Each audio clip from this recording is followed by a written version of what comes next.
बहुत से लोग ये शिकायत करते हैं कि उन्हें लग रहा है कि उनकी याददाश्त में कमी आ रही है। पहले जिस तरह आसानी से उनको चीज़ें याद हो जाती थीं या याद आ जाती थीं, अब वैसे नहीं हो रहा।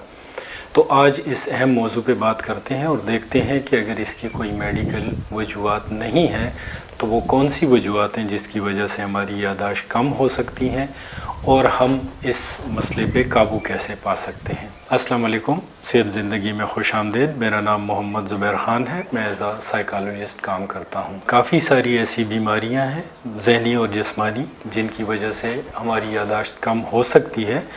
उम्र के बढ़ने के साथ भी बाज़ लोगों की याददाश्त कम हो जाती है, मगर ये भी एक मुसल्लमा हकीकत है कि बाज़ लोगों को आखिरी उम्र तक 80s और 90s तक उनको कोई मसला नहीं होता और उनकी याददाश्त बहुत अच्छी होती हैं। आज मैं उन आम वजूहात का ज़िक्र करूँगा कि जिनका हमें ज़िंदगी में सामना करना पड़ सकता है और उस वजह से हमारी याददाश्त पे बुरा असर हो सकता है।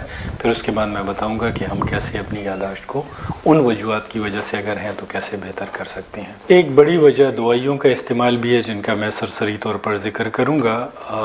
बाज़ लोग जो हैं वो मुस्तकिल तौर पर भी बेंजोडाइज़ेपिन्स वगैरह का इस्तेमाल करते हैं। बेंजोडाइज़ेपिन से मेरा मतलब ये है कि एक क्लास है मेडिसिन्स की जो कि एंग्ज़ोलेटिक भी हैं, कुछ उनकी एंटी डिप्रेसेंट प्रॉपर्टीज़ भी हैं। तो यहाँ पे ये बात बताना ज़रूरी है कि कभी कभार भी इन दवाइयों का इस्तेमाल जो लोग करते हैं, इन दवाइयों का उनकी याददाश्त पे बुरा असर पड़ता है और बाज़ दफ़ा फिर ये होता है कि उनको बहुत ज़रूरी या बहुत ही अहम काम जो है वो भूल जाते हैं उनको करना। तकरीबन तमाम ज़हनी बीमारियों की वजह से हमारी जो याददाश्त की सलाहियत है उस पर बुरा असर पड़ता है।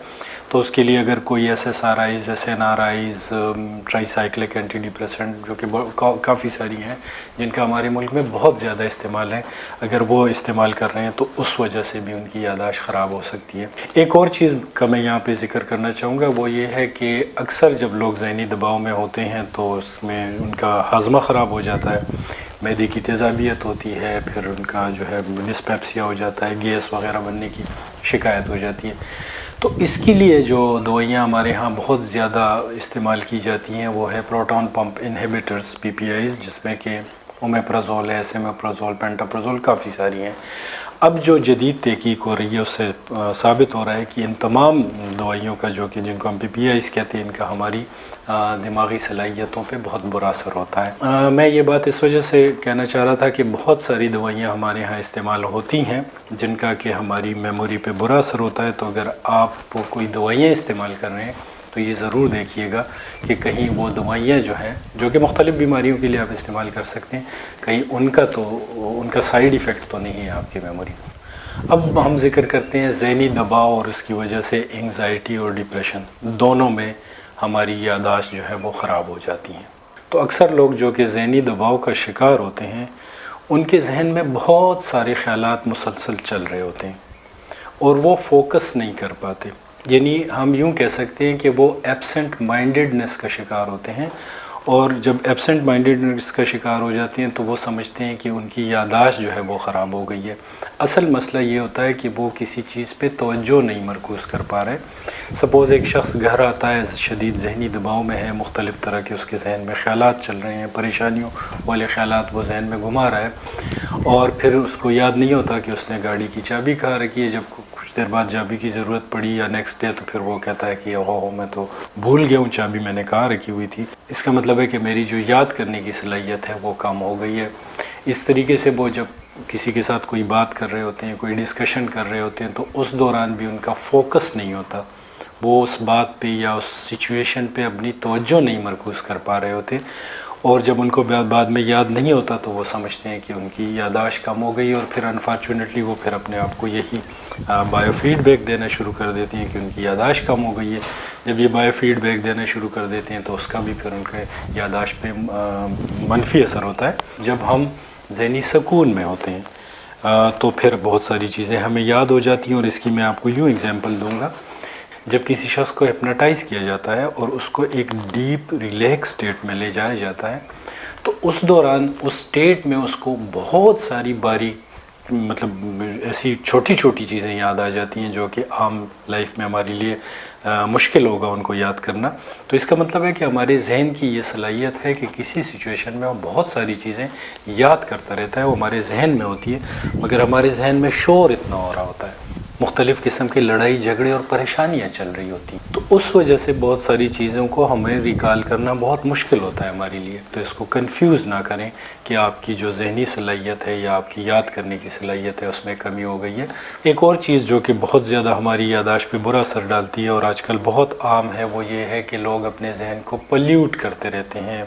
उसमें जो सोशल मीडिया है उसका इस्तेमाल ज़रूरत से ज़्यादा करते हैं, जिसकी वजह से उनके जहन में मुख्तलिफ़ किस्म की गैर ज़रूरी चीज़ें जमा होती रहती हैं और उनका जहन जो है उनको प्रोसेस करने में लगा होता है। इस वजह से भी उनकी जो याद करने की सलाहियत है उस पर बुरा असर पड़ता है। देखें कि आप अपने जहन की पोल्यूशन में कोई इजाफ़ा तो नहीं कर रहे, और उस पोल्यूशन के इजाफे की वजह से फिर ये भी होता है कि लोगों की नींद पूरी नहीं होती। तो नींद जो है वो बहुत इम्पॉर्टेंट रोल है, और उसका सर्केडियन रिदम का मैं यहाँ पे जिक्र करूँगा कि रात जो है वो सोने के लिए, दिन जो है जागने के लिए। बाज़ लोग कहते हैं नहीं मैं तो 3-4 बजे रात को सो जाता हूँ, यानी ऑलमोस्ट जब सुबह हो रही होती है, और फिर देर तक सोता रहता हूँ। वो सर्केडियन रिदम जब डिस्टर्ब होता है तो उस वजह से भी हमारी याददाश्त पे बुरा असर पड़ता है। ख़ुराक की तरफ तवज्जो देना भी बहुत ज़रूरी है कि ऐसी ख़ुराक खाएँ जो कि हमारी ज़हनी सेहत के लिए अच्छी हो। एक्सरसाइज बहुत ज़रूरी है, और रेगुलर एक्सरसाइज जो लोग करते हैं उनकी दिमागी सलाहियतें आखिरी उम्र तक बहुत इंटैक्ट रहती हैं, अच्छी रहती हैं।